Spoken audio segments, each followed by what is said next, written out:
Hi, I'm Angela Wolf, fashion designer and vlogger, and this season we are doing a sew-along with this stylish tunic. There's a lot of variations. This top, very simple, tab sleeve. We're even gonna go through another pattern hack and add some buttons. A lot going on here. We're even gonna add lace later on. So let me show you what you need.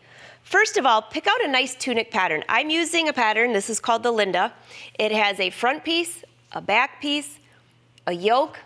Very simple to do though, don't worry. We're gonna go through the collar, the placket, but what about fabric?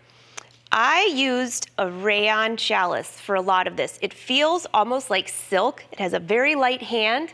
It wrinkles a little bit, but that's part of the style, right? You could also use a silk charmeuse. That's my next top. And this fabric here is a polyester, but it's a sheer. Gives a whole different look. The big thing that you want though is make sure that the fabric has a nice drape. If it's too stiff, it's going to look like a box. The other thing you're going to need is some interfacing. This is fusible on one side. And what I would suggest is that when you prep your fabric, wash and dry it, just the way you're going to take care of your garment so you can pre-shrink it.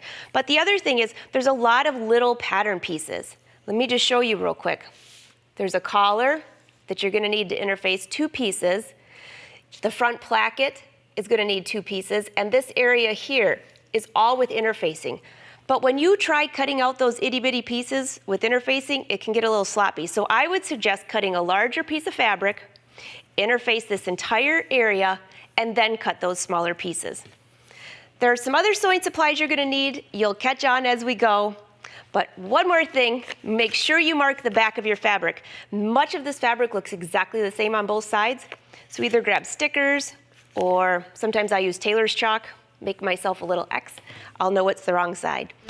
So gather your supplies, wash your fabric, and in the next episode, we're gonna sew the front placket.